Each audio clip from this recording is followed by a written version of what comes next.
Welcome to Mompreneur Mastery. I'm your host, Sydney O'Brien, an Instagram strategist turned content and messaging strategist after watching the online space get louder, buyers take longer, and content turn into a performance instead of real connection.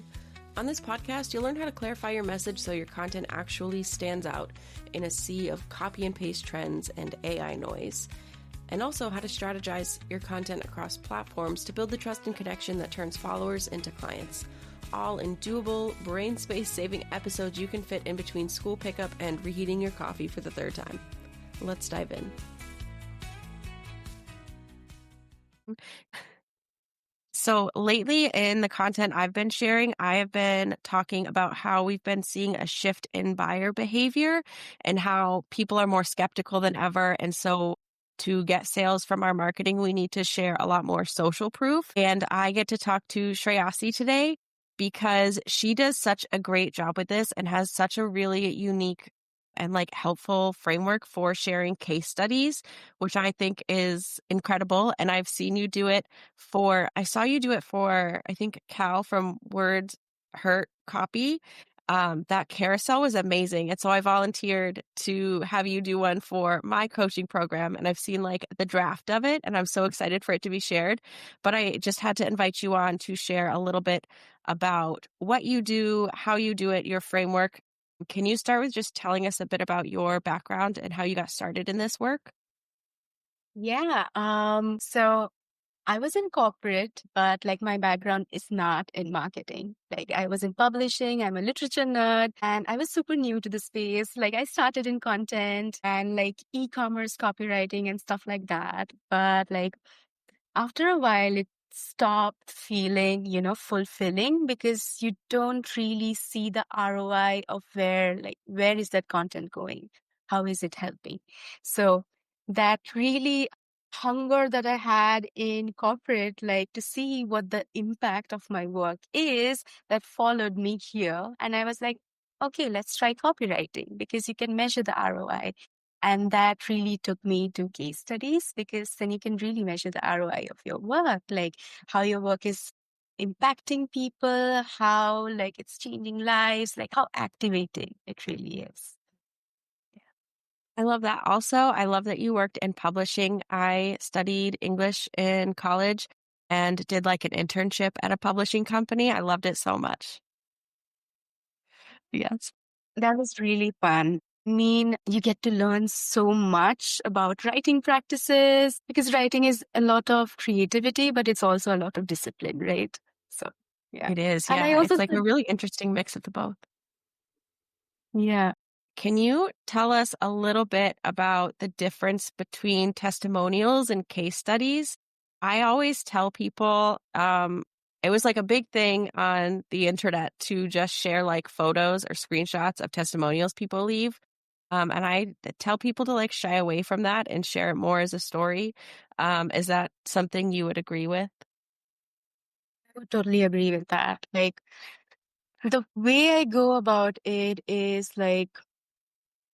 your case study is really the whole story, and your testimonials are just a part of that story, right? Testimonials can do well if you're selling a lower ticket offer, a $9 offer, a $47, template and stuff like that. But when people are dropping a lot of money on higher ticket offers, they need to see the work behind the work. They need to know, is this going to work for me? Is your process adaptable? All that info, all that jazz, that's where case studies shine. They build trust by giving people context. And the lack of context is what creates a lot of friction when we sell. It's where we hop on a sales call and we're answering loads of questions because people are not educated about our offers. And, that's when they're like, I need to think about it.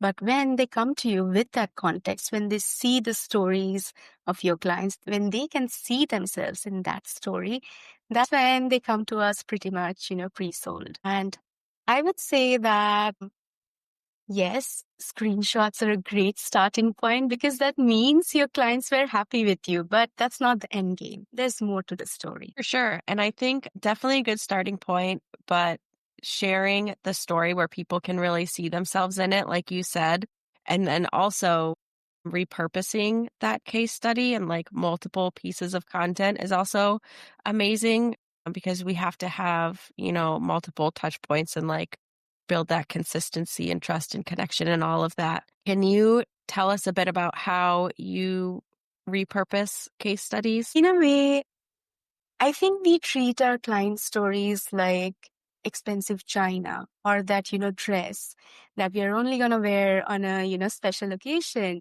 But our client Yes. stories are embedded with so many lessons. They are a culmination of our worldview, our point of view, our values, our years of expertise, like how we hold space for others. When I do case studies, when I hop on case study interviews, these are also the insights that I get from my clients. And these are also the, questions our audience, our prospective buyers are thinking about, right? And there's so much gold in our client stories, but what we do is we just do one carousel or we just do one blog post, like how I took my client from X to Z, and that's not it. Like we can repurpose that, like our client stories from multiple angles. Like, when we talk to our clients and figure out stuff like what were they doing to solve this problem before us? What was working, what wasn't working. And then we repurpose these insights into content or our messaging, then we directly call in ready to buy clients, not just folks who are going to circle our offers, not just folks who are going to say, oh, cool offer, maybe later, because we are getting those insights from people who have already bought from us. So we know how that lands.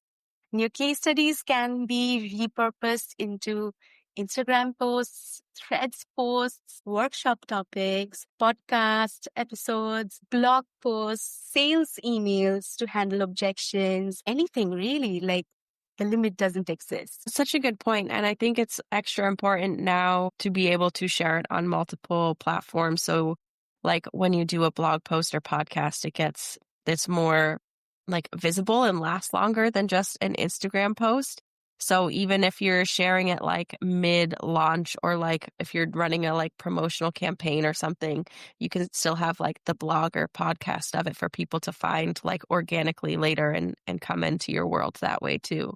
Exactly. And what I really wanna, emphasize, and like you were saying, sharing our client stories on multiple platforms and in multiple ways, because repetition is such an underused strategy in marketing. Like we may feel like, oh, I'm going to talk about this client story, like how many times, like I've already talked about it, but repetition builds recognition, and it just extends the value of our work, that like one client journey led to so many breakthroughs and lessons for them, so many breakthroughs and lessons for us, because we also change and shift and learn a lot from these projects and every time we interact with our clients, right? So there's a lot of gold there. For sure. And I feel like I, for one, as like a consumer, I always forget things. Even if I see a post or like get an email, there's like a 99% chance I will completely forget about whatever offer, even if I was interested in it. So definitely repeat yourself. You're not being annoying. You're just making sure that people get the information that they need. Exactly. And we are seeing our content every day. We are sick of it. Like we feel like, oh my gosh, am I being too much? We are dropping into this energy of, oh my gosh, maybe I'm being annoying. Like literally, and what you just said is so timely the other day. And I was chatting with a friend, a very close friend. We text every day. And she tells me, like, but what are you launching? Like that's what happens. You're Yeah. just so close to it. You think that you're annoying, but you're not. Most people are busy in their own lives with their own stuff. So definitely, Mhm. like, repeat yourself. Yes, as much as you need to. If you feel like you're being annoying, that's a sign you got to do it some more, honestly, I think. Most def. Can you tell us a little bit about your unique approach to case studies? Because when I saw that carousel you did for Cal, I was like kind of blown away by the super specific questions that you put in there. It was just amazing. Can you tell us a little bit about how you came up with that?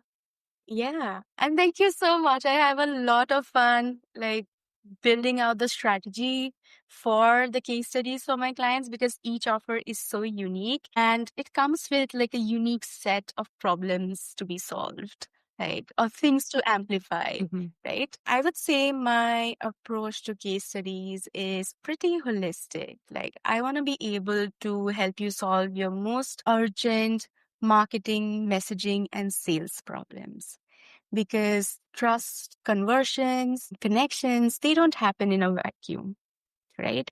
So what I do is like, we start with a strategy call to figure out how we can build more trust with your audience. Like, what does your case study need to do?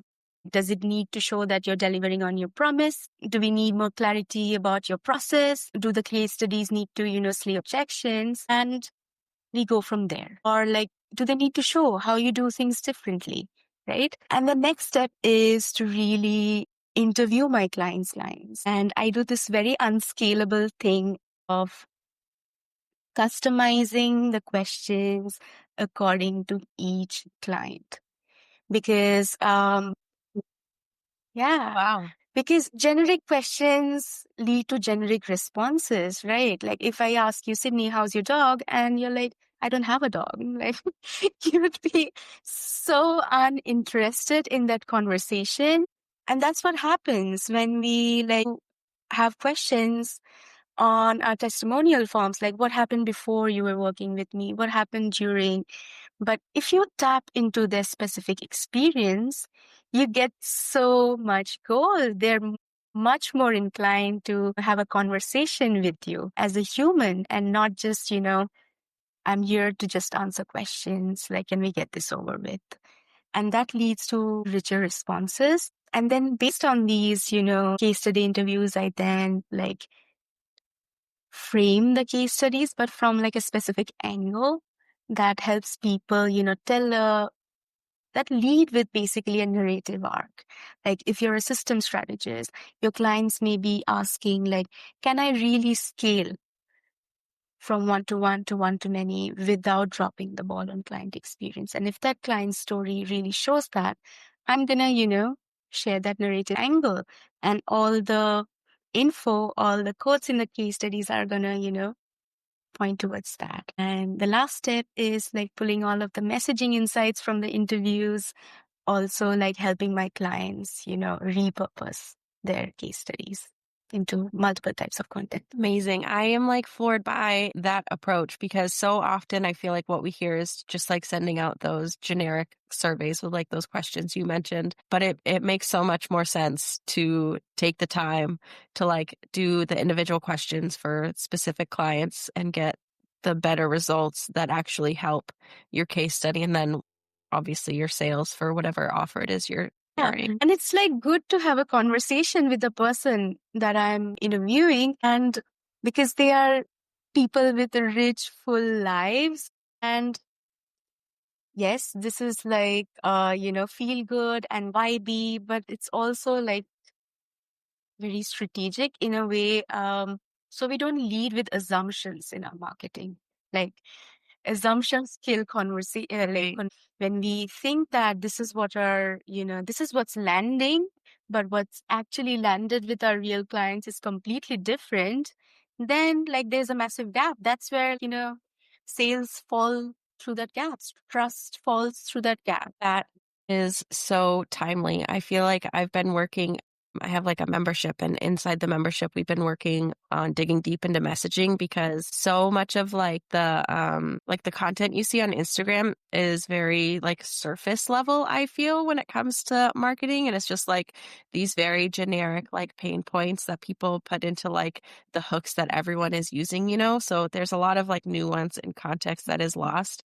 So when you're able to have these conversations and find out what you should really be saying in your content, it makes a world of Yes. difference. And I love that, like, you start with messaging. Like, every other content club I see out there, it's all about, make your marketing easier. Come grab these templates, like write a post in 5 seconds. But that's not how it works. Like that's No. how we end up with generic things, generic pain points, like you said, generic messaging. And it goes deeper, and we don't really want to show up and talk about our work because there's like a massive gap between how we do things and what we are talking about. Like, I love your approach, and I had such a good time, digging into like your offer and coming up with a strategy for it. I'm excited for it to go live. Me too. I'm definitely going to share a link to that in the show notes so everyone can see your brilliance there as well. But thank you for saying that. I get why people are quick to use like the templates and like just follow like those trends of like use this hook and you'll go viral because everyone is so like busy and overwhelmed and stressed. But at the end of the day, when you're able to set aside some time to do like a thorough case study or hire you to do a thorough case study, you can repurpose it. So you're still saving time, but you're actually getting results.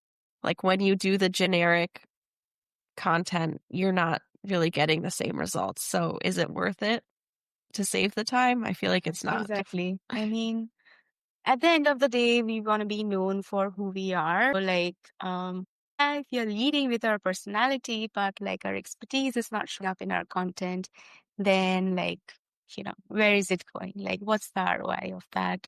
And it doesn't feel good. But yeah, I'm curious as to like, how did you come up with this, leading with messaging first when you started your membership? I actually recently changed my membership where it was like, I'm just going to help you post on Instagram.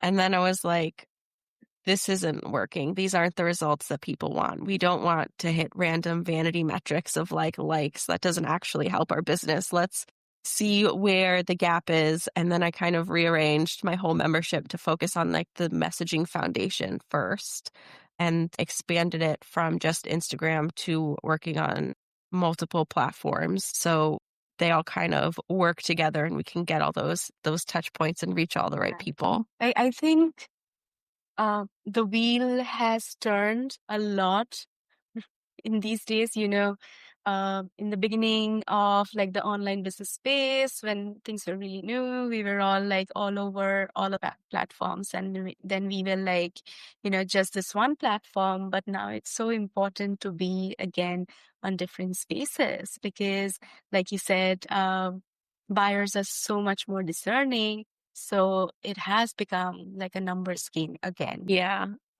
Which can feel like overwhelming, but I think if you just find the right places, you don't have to be everywhere. And like you were saying, finding ways to repurpose your content so you're not starting from scratch, like for every post on every platform or email or anything. But it's definitely helpful, especially when we're so easily distracted now and have like such short-term memories. Like a couple of Instagram posts isn't going to do it. You got to be in more than one place to like stay top of mind and like make those connections. Like I could be vibing with somebody's content because I remember, I think we connected on Threads a couple of months ago, and it took us a while to get to this place. Like a lot of posts, a lot of touch points, a lot of trust building to say, hey, Sydney, I want to do this carousel for you. Or, hey, Sreyasi, come chat on my podcast with me. This is such like a perfect mini little case study of you need to post more, but also like obviously post with intention, not like random stuff. Yeah, for sure. I think the intention is like a big part that a lot of people miss, especially on like Instagram or Threads where we want like those vanity metrics, like the likes and the comments. But if it's not about the right thing, it doesn't really matter. Like I've had a couple of threads get like 20,000 likes or something, but it wasn't about my business at all. So it doesn't actually do anything for me.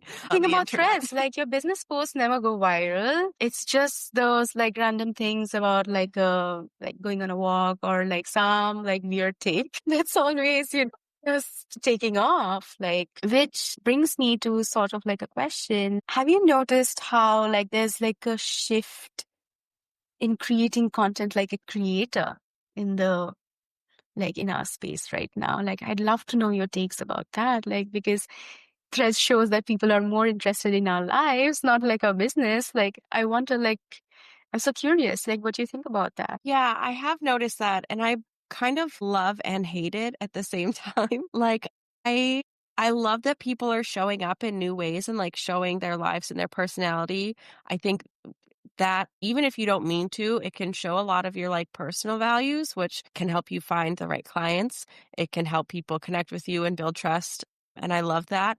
The thing I don't love, and this is more, like, Instagram related, less Threads, for those, like, day in the life videos, feeling like maybe you have to share more than you're willing for like reels specifically, or feeling like you have to constantly be creating content. There's so much that comes through when we share our content, like all the intangible soft touches. But yeah, it's just the content, like this blurring of, boundaries. As a super mega introvert, as like a person with ADHD, that's like, oh Yeah. my gosh, that's a lot. That's a lot. Yeah. Yeah, I feel the same way. That blurring of boundaries is definitely real. I try to only do it when I feel like it and like not feel bad if I'm not participating in those things, but it's fun to see. I enjoy getting to know people that way, and I it's honestly like why I found like you and some other really great people on Threads and on Yeah. Instagrams. A creator consumer than a creator creator. But like, gotta play the game. So I'll play the way I Mhm. can. Right. Yeah. So you have a custom GPT that helps people with repurposing case studies. Can Yeah. you tell us a little bit about how that works? So like we said, like we talked about, how most people really just do one blog post or one carousel and call it a day. Like, we are done. I've shared my client story and that's about it. My repurposing bestie is like here to change that, I would say, like, because there's so many micro lessons, so many insights embedded in our client stories. And I have, programmed it to be able to pull those insights from multiple angles, like what's like a myth that my clients hold about, copywriting or content creation, what's like a belief shift that they had while working with me or working with my clients, and give people basically multiple angles to share their client stories. You can create different types of content with the custom GPT. It gives you ideas for IG and LinkedIn. It can write threads posts for you. It can give you workshop topics along with along with an outline as well. And it can, throw up ideas for podcasts, blog posts, long form content, YouTube videos, and stuff like that. So, you take one case study and you just have at least 5 to 7 pieces of content, like high quality content, not like generic stuff, but stuff, that's actually building trust, building credibility, building authority for you. It's amazing. And I feel like when we were talking about before how easy it is to kind of stick with the generic things because it just saves time and we're able to just like check content off of our to-do list. This is so helpful for that because not like you are taking the time to like dig in deeper for a really good case study. But the repurposing bestie also helps you save time and have content that actually does the thing it's supposed to do. So case studies do this double duty of educating and selling for you, right? Like educating people about your process, your values, your boundaries. And this is content, right? We forget that, right? And when you can, create this content and then also back it up with client codes, then it becomes that much more credible. So, and like the way it does, selling for you is how case studies are basically like a backstage pass to your expertise. Like, it paints a realistic picture in this space where we are so like, frustrated by the 6 figures in 6 minutes claims. And It just shows what it takes to succeed. And these days, that sells versus screenshots that said, I got 10 sales in 2 seconds. Yeah. Yeah, the context there is so important. I feel like I can see any post of someone being like, "Oh, I got someone help them reach a six-figure month or something," and I'm immediately very skeptical. But if I see a case study where it's they explained how they do it, or I don't know. I think for me, knowing I have a very tight schedule, I'm home with my kids during the day. Anytime I invest in something, I want to know it's something I'm actually going to have time to do. And so if they have a case study and it shows someone like me who is very limited time, maybe an hour or two a day to work, and they're getting those results, I know oh yeah, that could be for me. Clearing up those objections or concerns or questions right there in the content. What really for people who don't have a traditional portfolio, designers can have a gallery of their work, and that sort of brings people in, but it's always obviously helpful to show the thinking behind that work. But people who don't have a traditional portfolio, right? How do we talk about our work? We need to just we can't recap our project and just call it a day. It needs to show how the person on the other end felt about going through this journey. That builds even more trust. That brings in even more context. And that's, so important now when everyone is so skeptical of these very generic posts. And even I feel like people are very skeptical of offers now, knowing that a lot of them might be not living up to the hype. I've been seeing a lot of that on Threads, but having these very personal stories to show that no, this is a good one. It's legit. This is an area where we really do need to be authentic. Absolutely, for sure. Now, if you could give one tip to a business owner who is so swamped but really wants to do a case study, what tip do you think they should know? To understand what your primary sales objections are. What are the questions that people are asking you in your DMs, on your sales calls? And then you figure out which client story answers these the best. Instead of, randomly sharing any client story, right? Because consciously or unconsciously, our client stories, our client journeys are a reflection of how we do things, how we see the world differently. And, all these questions that people have are answered through our client journeys. The answers are already there, right? Just know, which marketing problem, which messaging problem you want to solve right now. Is it something are people saying hey, I'm not ready? Are they saying hey, I don't know if this offer is for me? How can you show that someone in your situation has, succeeded with my offer? Or like you said, I don't have the time. How can you show that your offer has helped someone with limited capacity, get to their goals?